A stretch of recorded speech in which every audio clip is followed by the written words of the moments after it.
묻기로 드리겠습니다. 이 시간도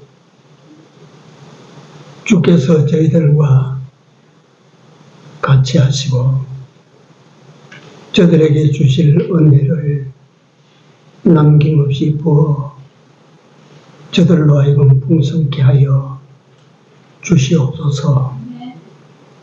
시종을 우리 주님이 주장하시고 영광 받아 주시옵소서. 예수님 이름으로 기도 올려옵나이다. 아멘. 찬송가 190장입니다.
하나님 말씀 창세기 32장. 창세기 32장. 여기 32장 22절에서 9절까지 같이 있습니다. 밤에 일어나 두 아내와 두 여종과 11아들을 인도하여 야복나루를 건너세. 그들을 인도하여 시내를 건너며 그 소유도 건네고 야곱은 홀로 남았더니 어떤 사람이 날이 새도록 야곱과 씨름하다가 그 사람이 자기가 야곱을 이기지 못함을 보고 야곱의 반도뼈를 치매 야곱의 반도뼈가 그 사람과 씨름할 때에 위골리었더라. 그 사람이 가로되 날이 세리하니 나로 가리라. 야곱이 가로되 당신이 내게 축복하지 아니하면 가게 하지 아니하겠나이다. 그 사람이 그에게 이르되 네 이름이 무엇이냐? 그가 가로되 야곱이니이다. 그 사람이 가로되 내 이름을 다시는 야곱이라 부를 것이 아니요 이스라엘이라 부를 것이니 이는 네가 하나님과 사람으로 더불어 겨루어 이기었음이니라. 야곱이 청하여 가로되 당신의 이름을 구하소서. 그 사람이 가로되 어찌 내 이름을 묻느냐 하고 거기서 야곱에게 축복한지라. 그러므로 야곱이 그 이름을 브니엘이라 하였으니 그가 이르기를 내가 하나님과 대면하였으나 내 생명이 보존되었다 하니라. 그가 브니엘을 지날 때에 해가 돌았고 그 반도뼈로 인하여 적었더라. 그 사람이 야곱의 반도뼈 큰 힘줄을 칭으로 이스라엘 사람들이 지금까지 반도뼈 큰 힘줄을 먹지 아니하더라. 아멘. 빌립보 2장에 보면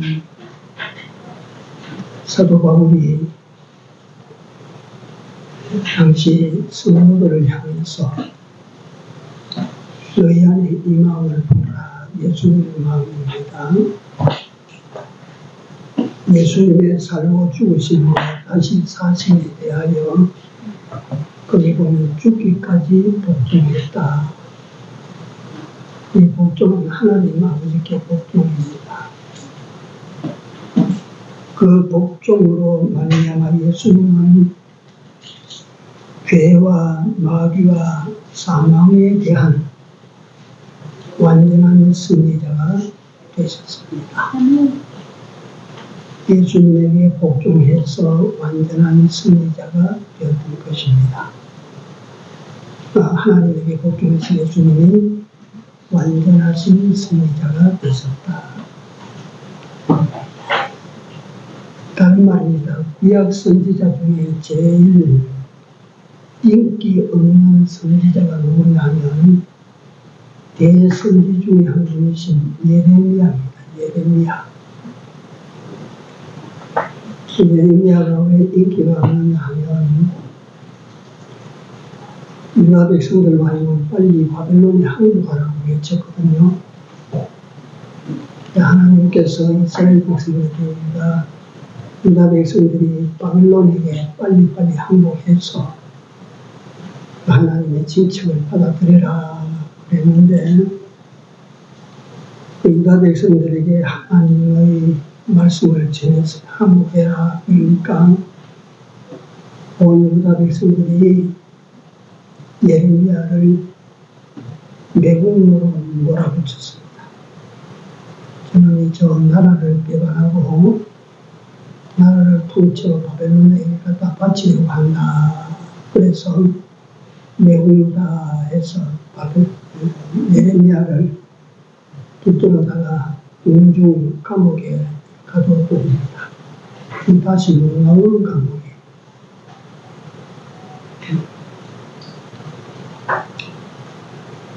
왜 그 유다인들이 그렇게 했느냐 하면 항복한다는 것이 싫었습니다.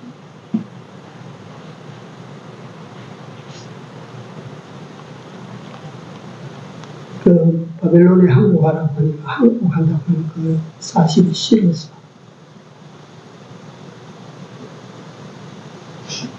자존심이에요. 자존심.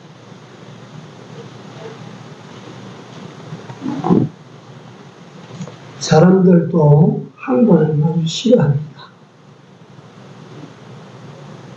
그래서 여간에서는 항복하지 않습니다. 그래서 오늘은 진정한 항복은 승리를 얻는 길이 된다는 주제입니다. 다시 말하면 우리는 하나님께는 조건이 없어요. 무조건 항복해야 됩니다. 하나님 읽으면 망합니다. 하나님 읽으면 죽게 됩니다.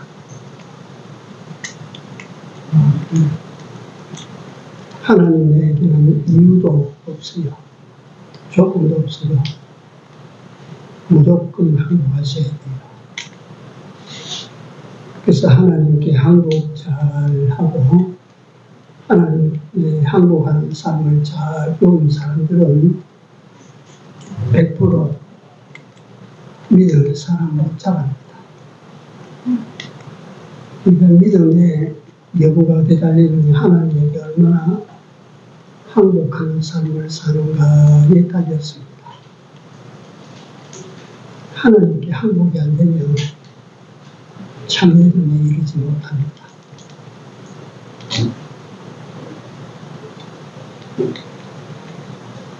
2차 세계대전 전사를 보면 그 일본을 보면 참 우리 일본 사람들이 전쟁 참 잘하는 사람들이거든요. 2차 대전은 참 짙어져 가는데, 이거 잘 아시겠지만 일본하고 독일과 이탈리아가 동맹을 맺었어. 그 다음에 남은 나라들은 전부 연합했어. 그래서 연합군과 동맹군으로 이렇게 이름을 각각 붙여놓고 하는 말씀을 드리자면, 그때까지도 연합군 측에 반드시 있어야 될 것 같은데 미국이 전쟁에 참여를 하나 꿈쩍 안 하고 가만히 관망하고 있어요. 그게 사실 제일 공포스러운 거예요. 일본을 볼 때. 지금 미국이 틀림없이 연합국에 가담해서 우리에게 크나큰 강적이 될 것인데 걱정을 해서 가만히 있는 미국을 일본이 먼저 때려버립니다. 그러니까 진주만 지금 불타고 있는 하와이, 그 미국 전미 함대들이 거기 다 집결되어 있는데 그걸 때려버립니다. 언젠가 제가 이걸 말씀을 한 번씩 드리기 때문에 아시겠습니다만, 미국 함대하고 다 부서졌어요. 다 부서졌어요. 그날 그 선적하기 위하여 있던 모든 무기들과 기름 탱크 이런 것들 다 파괴됐어요. 일본이 왜 그렇게 했나? 전쟁에 이기기 위하여 한 짓인데, 일본이 항복을 앞당기는 일이 돼버렸습니다. 미국이 참전하니까 전세가 땜당근이 뒤집어져서 그 일본이 망한 것이 미국이 망합니다. 원자 폭탄 조작을 해갖고 미주리 함상에서 일본 천황기로이토가 메가드 장군 앞에 엎드려서 항복에 조인을 합니다. 우리 항복합니다. 연합국 측에서 시킨 대로 우리 하겠습니다. 그래서 일본은 군대 만들지 마라 이랬기 때문에 지금도 일본은 군대가 없어요. 우리나라 국군처럼 군대가 없습니다.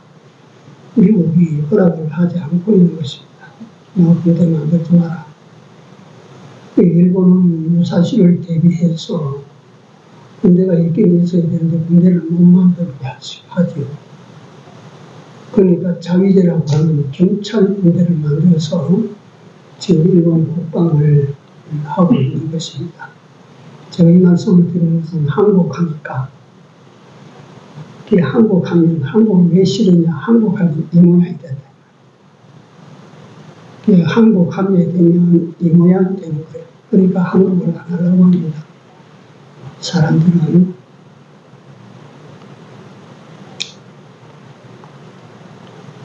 우리 예수 믿는 사람도 어떠냐면, 우리는 더 세상에 대해서 고집쟁이들이 되어야 됩니다. 세상에 항복하면 안 돼요.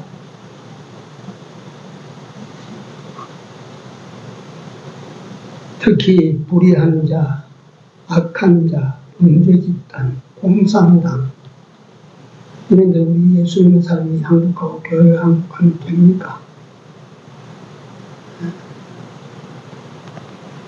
그리스도인들이 이단 세력이나 인본주의 또는 세속주의 또는 물질주의 이런 데 항복하고 타협하면 되겠습니까?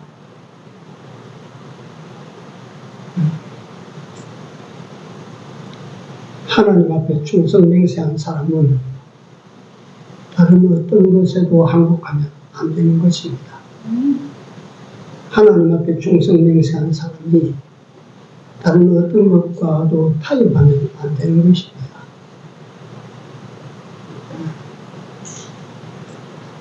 저는 돌아가신 목사님 그 교훈, 지극히 자연현상을 가지고 설명하는 교훈인데도 그걸 제가 잊지 못하는 것입니다. 나무가 이렇게 똑바로 서 있는데 바람이 이만치 넘어갔어요.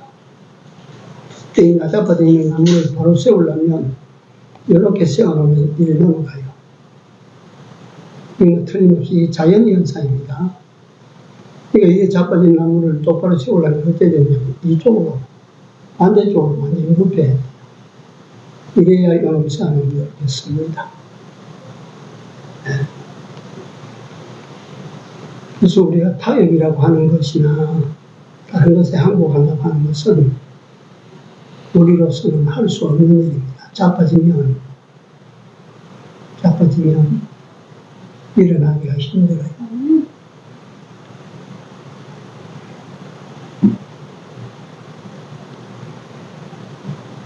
그래서 저는 우리나라의 기독교의 전성기, 신앙인의 전성기를 지금도 1,200만 명이다. 지금은 줄었다 하지만 한 10년 전만 해도 기독교 전성기다 이러는데 가만히 지나놓고 보니까 그게 전성기가 아니었어. 우리 한국 교회사에서 전성기는 일제 말기, 유교 때. 그때는 참신앙이 있었어, 참신앙. 신앙 한 줄기 붙들고 죽어갔어요. 요즘 시대에는 모르겠어요. 또 그런 갖다가 위에 밑에 닥치면 숨어있는 순교자들이 여기저기서 나오겠지만은 우리가 수가 많다고 해서 전성기가 아니라 정말 믿는, 참 믿는 사람이 얼마나 되나, 참 하나님의 사람이 얼마나 되는가, 이걸 가지고 전성기를 논해야 되겠구나. 지금 신앙 형편없어요. 저 위에 우리 예배당에 공사하는 사람들 중에 일체 예배당 안에서 담배 피우지 마라. 이제 좀 담배 피우지 마라. 그 예수 믿는 사람들이 있어요. 그래서 담배 피우면 일을 그 시간 적게 해도 좋으니까 담배 밖에 나가서 피워요.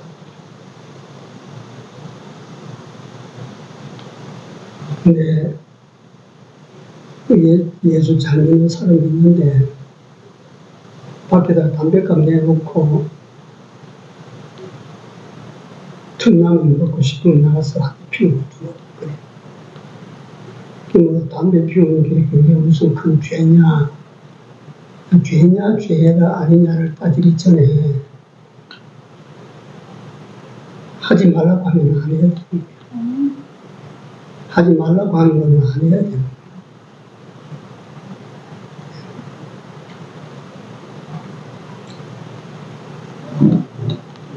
그저 오늘날 신앙 형태를 보면 다 적당주의, 타협해서 적당하게 신앙생활하고 적당하게 사회생활하고 다 이렇게 돼버렸어요. 그러니까 이거 하나님의 신앙 고치지 이 병은 한국 자체적인 힘으로는 이제 고치기는 틀렸어요. 지금 새로 입교해서 들어와 신앙생활 하는 사람들이 예배당에 들어가면 춤추듯이 하고 박수치고 이래야 이게 예배가 되겠구나.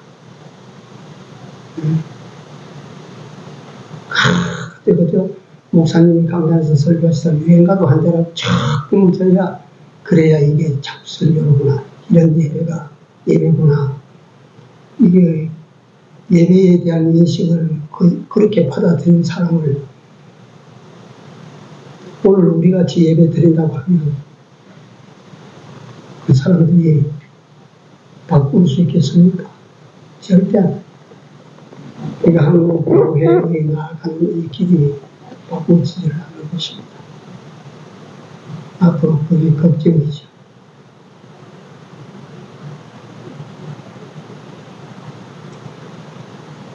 그러니까 이 물질적으로만 가장 강하고 풍요로운 나라가 미국 양보, 그 미국 청교도 사상 받아 내려왔던 그 미국의 그 프로테스탄트 정신이라고 하는 그것이 세계로 뻗어나서 세계 기독교에 막강한 영향을 미치고 있었죠. 그 영향을 미친 미국이 지금 제일 선봉에 있어서 타락을 하고 있어요. 타락.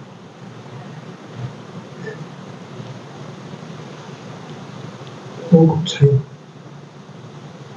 그러니까 나는 그걸 봅니다. 그렇게 해서 결부시켜서 그렇게 보시면 하나님께서 일일이 다 간섭해서 어떻게 그 하나님 간섭 밑에서 사람이 살 수 있는가 라고 반문할 수 있어요.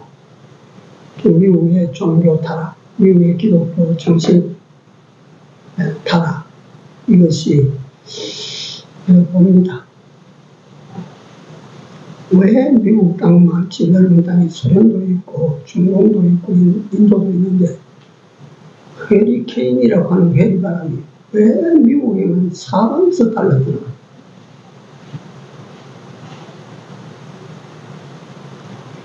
하와이 산불 아직도 못 걷지요.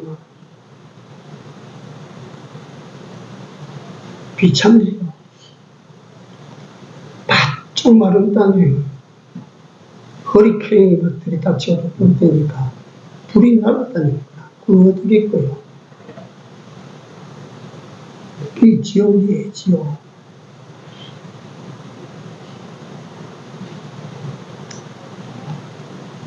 우리나라를 내가 보니까 그게 이제 결부시켜서 꼭 그것이다라고 하는 증거는 내가 가지고 있지 않습니다.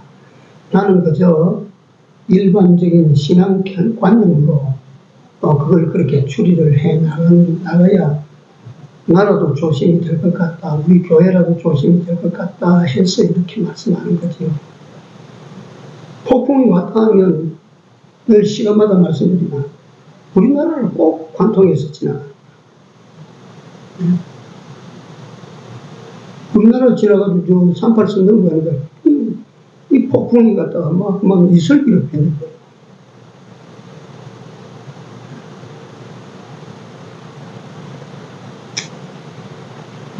그거 갖다가 북한이 우리보다 잘났다 해서는 예수 믿는 사람이 많은 것을 자랑하고 외국의 선교사 파송을 자랑하고 교회 숫자를 자랑하고 이 작은 나라의 목사가 이만치 된다. 목사 10만의 목사가 있다. 참. 이런 한국 땅에 몇 번째입니까? 근데 말이에요. 우연히 그럴 수 있다고 생각을 하고 그렇게 모두가 다 지나가는지 모르지만 저는 우연이라고 말하기 싫은 거예요. 저 동쪽에서 뭔가 풍 떨어지고 내게 그 원인이 없을까 이런 자세로 우리가 살아야 돼요. 우연이라고 하는 것도 없거든요. 전지전능하신 신이 위에서 다 조절하시는데 우연이 어디 있겠습니까? 우연이.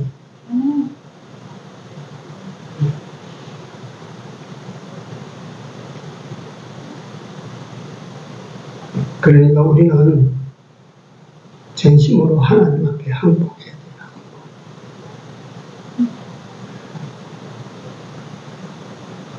하나님 앞에 항복해야 돼요. 한번 받아세요. 하나님께 항복하고 살자. 항복하는 자세로 삽시다. 오늘 제가 이 본문을 읽으면서 항복으로 얻는 승리라 하는 제목을 여기에 붙여봤어요.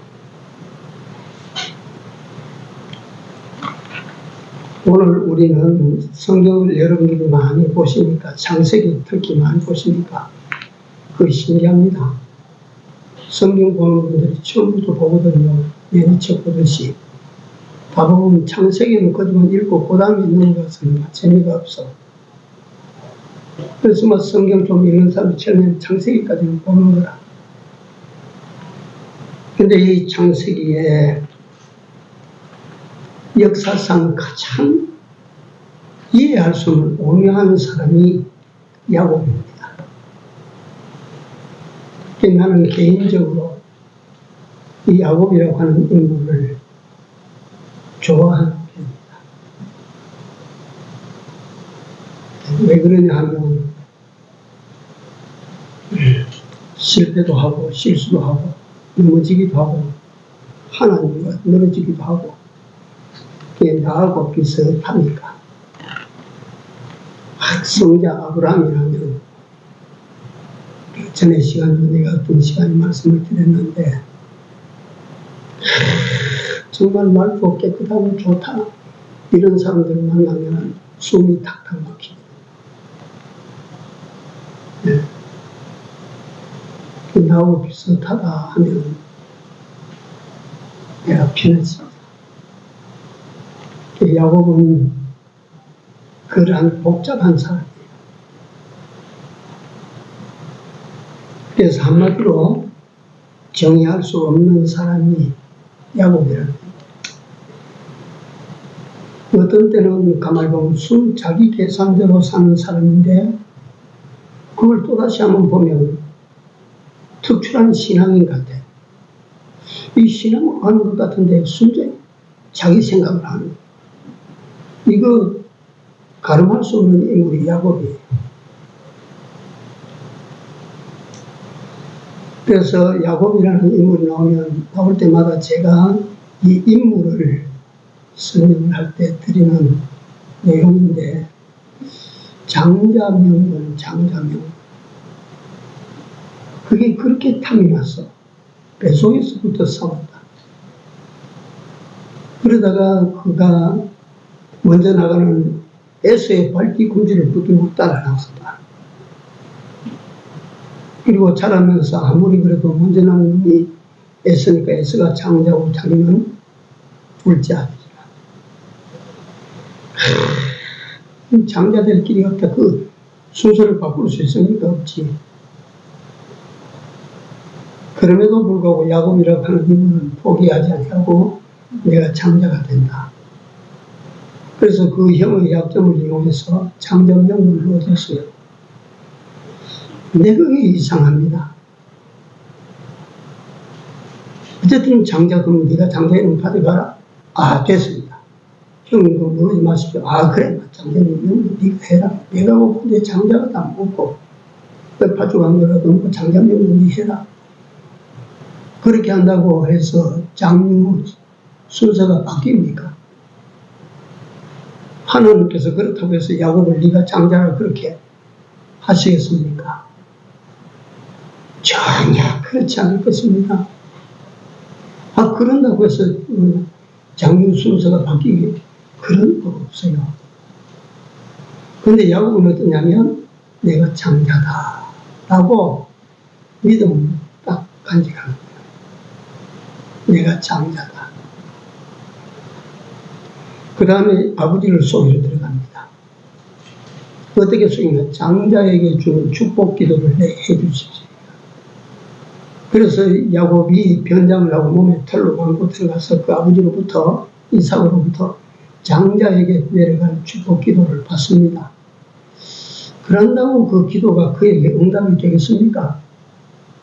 기도의 응답은 하나님께 있는데 하나님께서 속은 기도했다고 해서 하나님 그 야곱을 갖다가 장자의 축복을 주겠습니까? 그런데도 불구하고 야곱은 어떻습니까? 나는 장자로서 장자의 축복을 받았다. 이걸 다 받아놓고 나니까 형이 노해서 취소하자 할까봐 두렵고 아버지가 속았다고 하는 것을 아실 때 진노할까 두렵고 하니까 그만 도망가기 시작합니다. 그거 안 뺏기나. 장자의 명분. 일전 한 푼 이익이 없는 그 명분 그거 가지고 안 뺏기기 위해서 아비 집을 떠나가. 다 하면. 고향이고 아버지 집이고 자기 몫에 돌아가 몫이고 뭐고 다 버리고 장자 명분 그거 하나 가지고 갑니다. 이 사람이 야곱이거든요. 이게 믿음입니까? 이게 야심입니까? 뭐라고 보시겠습니까? 믿음 맞아요.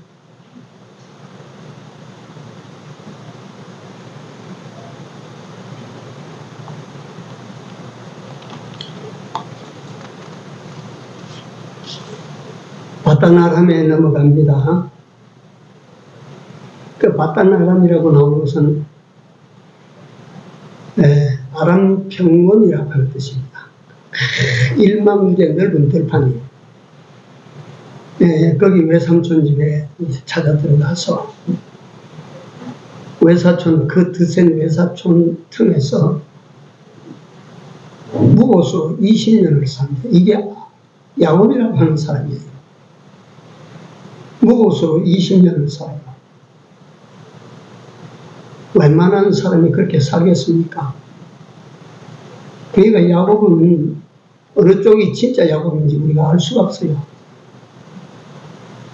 그게 참는다 하는 거예요. 잠언 16장에 보시면 참는 것이 용사보다 낫다. 하나님께서 참는 자를 용사 앞에 두셨어요.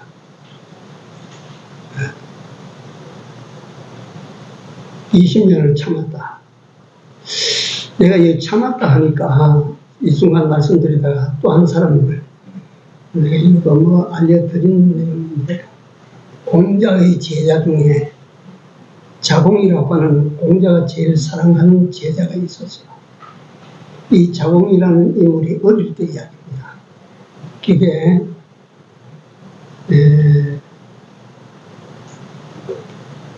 아이고 그 중국 역사에 나오는 내용인데 잠깐 내가 소개를 드리면, 자공이 어릴 때 9살 때인가 어머니가 돌아가시고 계모 아래서 자랍니다. 계모가 들어와서 동생을 셋이나 낳습니다. 그 속에서 자공이 자라는데, 한날은 아버지와 둘이서 한 마리씩 말을 타고 먼 길을 가는데 한겨울 혹독한 추위예요. 말을 타고 가다가 아버지가 보니까 이 아들이 달달달달 떨고 이래 갑니다. 그 아버지가 마상에서 꾸짖습니다. 남자가 추워도 그걸 갖다 표를 내지 말아야 되지. 그같이 덜덜덜 떨어서야, 이 추위에 그같이 덜덜덜 떨어서야 네가 무슨 큰 일을 할 수 있겠느냐. 예, 지금부터 떨지 않겠습니다. 가는데도 우리가 아가가 새파랗게 돼가지고 떠니까 이상하다 싶어서 말해서 내린 아들의 옷을 보니까 호껍데기 옷이야. 호껍데기라. 맨살 한 가지라. 그래가지고 자꾸 물으니까 어머니가 내어주시는 옷이라서 입고 그래 왔습니다. 아버지가 화가 난 거예요. 이놈의 여자가 다시 돌아가자. 아버지 왜 그러십니까? 돌아가서 이걸 따져보고 내가 다시 고쳐야지. 못 고치면 내가 쫓아내버릴 것이다. 가자. 그러니까 어린 자공이 아버지 그러시면 안 됩니다. 내가 여태까지 이걸 잘 참고 견뎌왔는데 오늘 내가 그 추위를 못 참아서 이게 드러나게 만들어서 죄송합니다. 제가 잘못했습니다. 여태까지 잘 참아왔다 이거요. 그래 그 자공이 아버지에게, 어린 자공이 아버지에게 한 말이, 아버지 엄마를 쫓아내면 저처럼 엄마 없는 자식이 셋이나 생깁니다. 그러실 겁니까? 그 아버지가 가만히 듣고 있습니다. 어머니가 저에게는 좀 아프게 해도 동생들에게는 그지없이 좋은 어머니입니다. 쫓아내실 수 있습니까? 그리고 어머니가 우리들에게는 이러나 저러나 아버지에게는 하나밖에 없는 아내가 아닙니까? 쫓아내시겠습니까? 그러니까 아버지 그런 생각 마시고 있는 듯 없는 듯 지내가십시오. 제가 잘 참고 일 나가다 보면 우리 어머니가 좋은 어머니가 되실 것입니다. 아버지가 그 말 듣고 가슴이 먹먹해집니다. 그래서 돌아가서 가만히 아무 말 안 하고 가만히 보니까 이 계명은 그 사실을 모르고 이 자공에게 하는 일이 너무 차별을 두거든요. 할 수 없어서 어느 날 아내를 불러서 너 당신 그러면 안 된다. 그래 꾸짖고 난 다음에 자공의 이야기를 해준 거예요. 이야기를 해주니까 여자가 일어나서 큰 절을 하고 내가 다시는 그렇게 하지 않겠습니다. 그리고 자공에 그때부터 참 좋은 어머니로 돌아갑니다. 그 동생들이 자공의 말이라고 하면 그 어떤 말보다도 크게 여기고 따라갑니다. 제가 이 말씀을 드리는 것은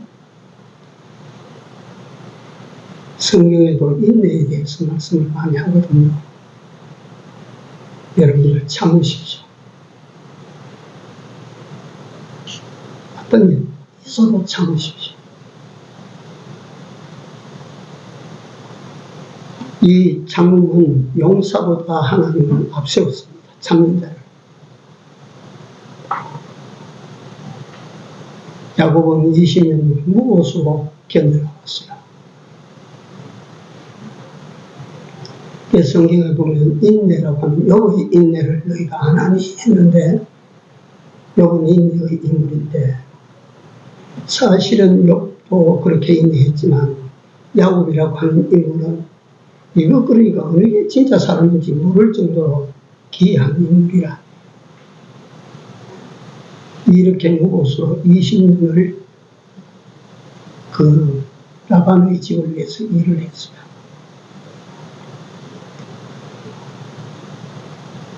그러다가 이제 마침내 라반에게 가서 내 품삯을 주는데 양의 새끼나 염소 새끼 가운데서 전배기가 나오면 날 주십시오. 내 몫을 주십시오. 외삼촌이 20년 동안 내 세경을 주지 않았으니까 앞으로는 전배기가 나오면 날 주십시오.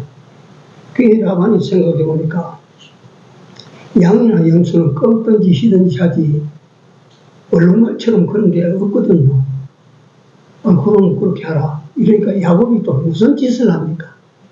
이거 우리가 보면 어린 아이의 장난 같은 일을 합니다.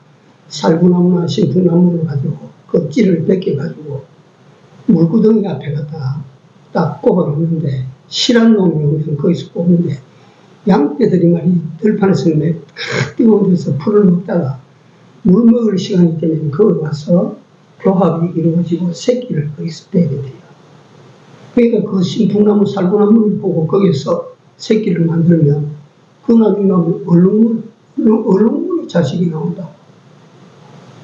그것도 내가 이게 야곱이 믿음이가 이게 도박이가 그런데 하나님께서 또 야곱이 바라는 대로 또 척척 이루어 주시니까 이 인물이 도대체 무슨 이런 인물인고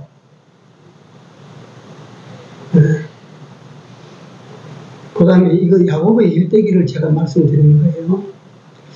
야곱이 그래 있다가 자기 염소떼가 많아지니까 그러니까 막 갔다가 막 사촌들이 막 이 질투가 일어나고 하니까 이 집에 이제 더 이상 내가 있을 수 없구나 생각을 하고 또 한 번 야곱이 아니면 할 수 없는 일대 모험에 들어갑니다.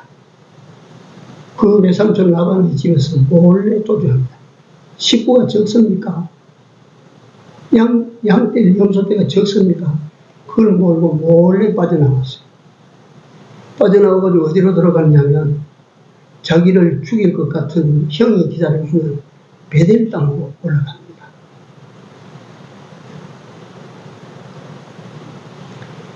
그 라반의 아들들이 추적해 와서 따지고 따졌지만 야곱이 그걸 다 정리하고 무사히 왔다가 이제 경계선 있는 야곱 강변에 와서 그 야곱이 보통 사람이 아니거든요. 그 재산과 사람을 두 대로 나누어가지고 한 대를 치면 한 대는 도망해서 한쪽은 살려야 되겠다. 그래가지고 조금 얕은 사람들은 앞세우고 귀한 사람들은 뒤에 세워서 앞이 벼락을 맞아도 뒤에 여기는 건져야 되겠다. 이런 계산을 다 진용을 짜서 건너보내고 난 다음에 자기는 야곱강 건너지 않고 이쪽 변에 있다가 밤에 실험을 하는, 천사와 실험하는 그런 일을 하게 됩니다.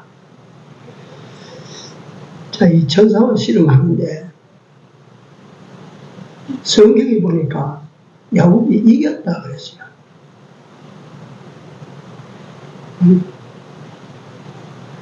근데 천사와 실험해서 사람이 이길 수 있어요, 없어요? 천사와 실험해서 사람이 이겨요? 절대 그런 일은 없습니다. 천사 하나만 해도 이 세상 뒤집고 이 세상 깨뜨리고 다 할 수 있습니다. 네? 그 천사와 더불어 야곱이 실험을 했는데 야곱이 이겼다. 그런 건 없습니다. 왜 천사가 야곱을 다루어서 붙들고 다루어서 그 야곱의 집념을 보시고 네가 이겼다고 해라.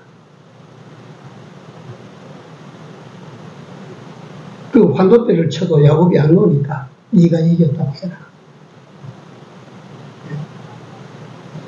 이 환도뼈 이게는 우리 인체뼈 중에 제일 강한 부분이고 제일 큰 뼈예요, 큰 뼈. 이게 사실은요, 제가 운동장에서 운동할 때도 그랬습니다. 어느 게 더 아프냐 하면 뼈가 부러진 거는 별로 아파도 견딜만 해요. 뼈가 위골되면 그거 아파요. 꼼짝도 못해요. 이것도 이 환도뼈 이게 위골되면 사람이 어떻게 움직입니까? 그럼 못 걸어요. 절대 못 걸어요. 이게 뒤에 보면 야곱이 쩔뚝거리며 건너갔다 했는데 어떻게 건너간지 내가 모를 일이에요. 그러니까 야곱은 지금 어떤 상태가 되었느냐. 앞에서 계획되는 대로 형이 400인을 거느리고 칼을 들고 넘어와서 들이치기 시작하면 한 대를 맞아 죽어도 한 대는 빛이 나니까 그 대를 가지고 자기 살 길을 찾는다. 이런데 지금은요, 어떻습니까? 형이 벼락을 쳐도 도망갈 수 있습니까? 아무것도 못합니다. 이제 정말 아무것도 할 수가 없습니다. 그 상태로 야보강을 건넜는데 거기에 뜻하지 아니했던 놀라운 일이 벌어졌다. 그 이야기입니다. 그 에서가 칼을 탁 들고 400인을 거느리고 그렇게 왔었는데 그 앞에 읽어보시면요, 야곱이 정탐꾼을 보냈는데 정탐꾼의 보고가 어떠냐면 야곱이 돌아온다는 소식을 알고 형이 400인을 거느리고 말지 군대를 끌고 나갔다. 이 소식을 돌아가지고 야곱에게 전해주는 거예요. 그러니까 야곱이 그 소식을 들으니까 이제 이거 죽던 사람 여기에서 무슨 판이 한번 벌어진다 생각을 하고 자기로서는 최상의 방법 한때도 건져가지고 도망가는 거. 이걸 가지고 준비했는데 환도뼈마저 으그러뜨려지니까 어떻게 갑니까? 이게 무슨 뜻이겠습니까? 하나님께서는 어떤 자를 도우시느냐? 아무것도 할 수 없다. 네? 아무것도 아닙니다. 아무 힘도 나는 없습니다. 아무 의미도 나는 없습니다. 네? 이게 되어야 하나님께서 그 사람에게 승리를 안겨다 주신다. 네? 천사와 실험에서 거기 그 문자적으로는 이겼다고 하지만 철저하게 야곱이 거기서 깨진 것입니다. 철저하게 거기서 하나님 앞에 얻어맞아 깨져보십니다. 하나님 앞에 항복하는 길이 내일 내가 승리하는 길입니다. 이건 오늘 또 변동되지 않은 진리인 줄로 내가 믿습니다. 하나님 앞에 철저하게 항복하십시오. 그것이 내일 이길 수 있는 기반입니다. 내일 이길 수 있는 오늘 내 준비입니다. 뭐 갖다가 다윗이 골리앗처럼 무장을 다 하고 나갔으면 이겼겠습니까? 다윗이 골리앗처럼 방패든 자를 앞에 두고 세우고 나가면 이기겠습니까? 다윗이 골리앗처럼 큰 칼을 들고 쫓아나가면 이기겠습니까? 그렇지 않아요. 절대 그렇지 않습니다. 오늘 야곱이라고 하는 종잡을 수 없는 인물이지만 그럼에도 불구하고 이 사람은 결론입니다. 이것이 절대권을 하나님에게 맡겨놓고 사는 사람입니다.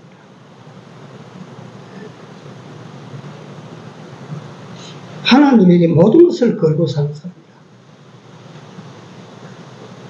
그래서 오늘 우리는 어떻게 살아야 되나? 하나님에게 모든 것을 다 걸어놓고 우리 하나님 앞에 철저히 항복하는 자세로 그렇게 여러분들과 내가 살면 하나님께서는 내일 이기게 하실 것입니다. 내일 틀림없이 이기게 하실 것입니다. 우리 인생은 오늘만 살고 끝나는 게 아닙니다. 내일이 있지 않습니까? 오늘 지는 것 같아도 하나님 앞에 항복하게 돼. 그러면 내일 우리를 승리케 하실 것이라 믿읍시다. 기도합시다. 사랑하시는 우리 아버지 하나님, 오늘도 야곱이라고 하는 한 인물을 저희들이 살피면서 어떻게 그 난관을 이기며 어떻게 그 위기를 이겨나가는지를 저희들로 하여금 보게 하여 주셨습니다. 내 아버지 하나님 여호와여, 야곱이 하나님 앞에 철저히 부서지고 그 하나님 앞에 항복할 때에 하나님께서 야곱 편에서 모든 상황을 바꾸어서 이기게 하신 줄로 믿습니다. 이 원리는 오늘도 그대로 적용되는 원리인 줄로 믿습니다. 우리 모든 성도들이 하나님께 절대권을 다 맡기고 모든 권세를 모든 권리를 하나님 손에 다 위임하고 그 하나님 앞에 절대 항복하고 절대 복종하는, 그래서 내일의 승리를 내다보고 살아가는 우리 모두가 되게 하여 주시옵소서. 예수님 이름으로 기도 올려옵나이다. 아멘. 338장.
내 죄를 씻기 위하여 피